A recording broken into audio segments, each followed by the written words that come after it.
अध्यक्ष महोदय, महाराष्ट्रात आपण सन्माननीय मुख्यमंत्री साहेबांचं उद्दिष्ट आहे की आपल्याला विकसित महाराष्ट्र घडवायचा आहे. पण अध्यक्ष महोदय, आपली जी तरुण पिढी आहे त्यासमोर जर सध्या कुठलं संकट असेल तर ते ऑनलाईन गेम्स आहे. अध्यक्ष महोदय, हा फक्त धाराशिवचा विषय नाही तर पूर्ण महाराष्ट्राचा विषय.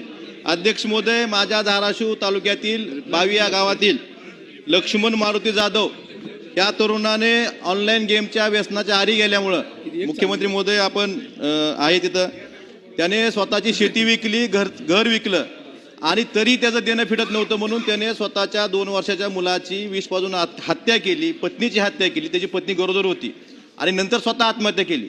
अध्यक्ष महोदय, आपण महाराष्ट्रात हा फक्त आमच्या धाराशिवमध्ये असेल किंवा महाराष्ट्रात प्रत्येक ठिकाणी ऑनलाईन गेमच्या आहारी जाऊन तरुण खूप आहारी गेलेले आहेत आणि आत्महत्या करतायत. शेती विकावी लागते त्यांच्या पालकांना.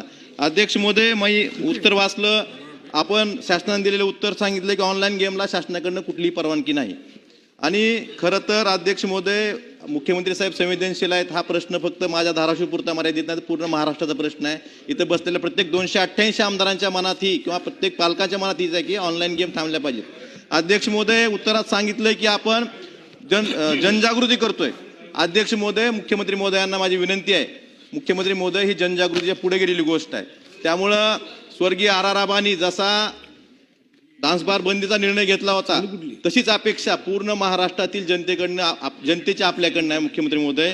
त्यामुळं आपण आपल्या उत्तरात सांगितलं की आम्ही केंद्राला विनंती करतोय की कायदा करावा, परंतु जसं तेलंगणामध्ये बंदी आहे तसा कायदा आपण करावा आणि महाराष्ट्रातल्या प्रत्येक जिल्ह्यातल्या प्रत्येक पालकाची जी इच्छा आहे ऑनलाईन गेमच्या आहारी जाऊन त्यांची शेती विकावी लागती, रोज तरुण आत्महत्या करतोय. त्यामुळे माझी मुख्यमंत्री महोदयांना कळकळीची विनंती आहे की याबाबत आपण संवेदनशीलपणे निर्णय घेऊन ह्या ऑनलाईन गेमला महाराष्ट्रात बंदी आणावी. धन्यवाद अध्यक्ष महोदय. अध्यक्ष महोदय, सन्माननीय सदस्य कैलाश पाटील यांनी जो मुद्दा या ठिकाणी मांडलेला आहे त्याच्याबद्दल शासनाचे दुमत नाही.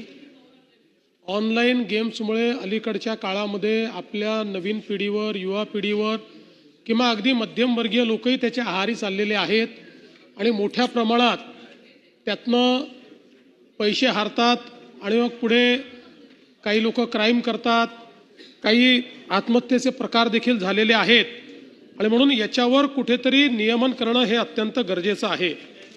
मुळामध्ये हा जो काही रोग आहे हा गेल्या 4-5 वर्षात वेगाने वाढलेला रोग आहे.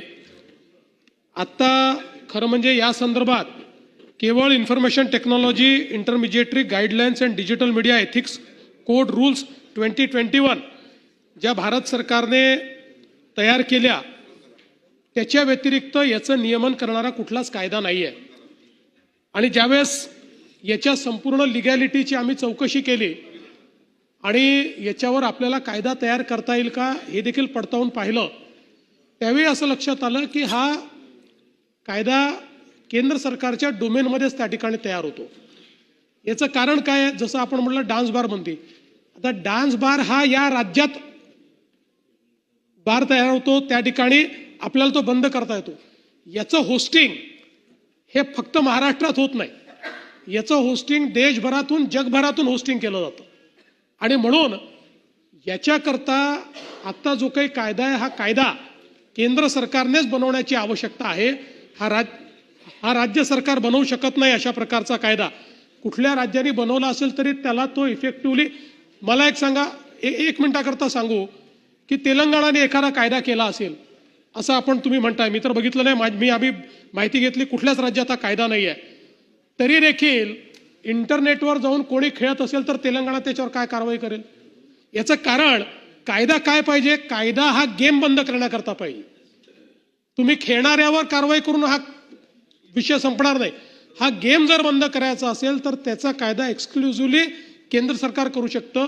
मी स्वतः पत्रही लिहिलं आहे, मी त्या ठिकाणी IT मिनिस्टर साहेबांशी बोललो आहे.